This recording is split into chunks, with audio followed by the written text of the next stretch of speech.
রাষ্ট্রীয় মর্যাদায় বেগম খালেদা জিয়ার দাফন সম্পন্ন হয়েছে। বিকেল 4টার পর জিয়া উদ্যানে স্বামী ও প্রয়াত রাষ্ট্রপতি জিয়াউর রহমানের কবরের পাশে তাকে সমাহিত করা হয়।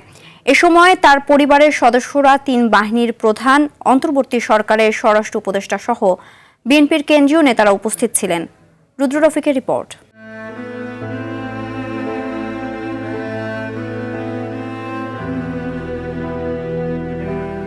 পৌষের শেষ বিকেলের আলো তখন ধীরে ধীরে পশ্চিমে অস্তগামী। ঠিক সে সময় 3 বারের প্রধানমন্ত্রী বেগম খালেদা জিয়ার মরদেহ কাঁধে নিয়ে জিয়া উদ্যানের আগিনায় সশস্ত্র বাহিনীর সদস্যরা।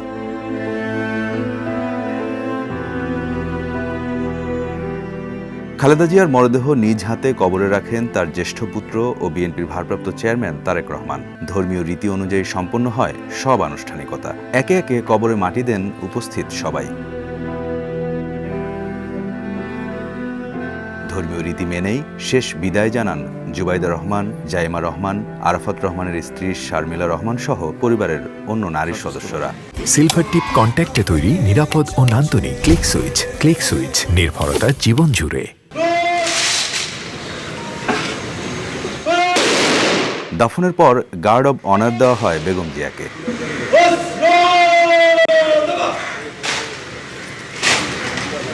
এরপর রাষ্ট্র, বিভিন্ন বাহিনী ও দলের পক্ষ থেকে সমাধিতে ফুলেল শ্রদ্ধা জানানো হয়। পরে দোয়া ও মোনাজাতে বেগম জিয়ার বিদেহী আত্মার মাগফিরাত কামনা করেন সবাই।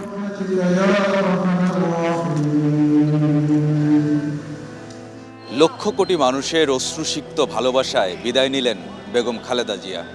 তার এই অন্তিম যাত্রার মধ্য দিয়ে ইতিহাসের পাতায় যুক্ত হলো বেগম জিয়া অধ্যায়।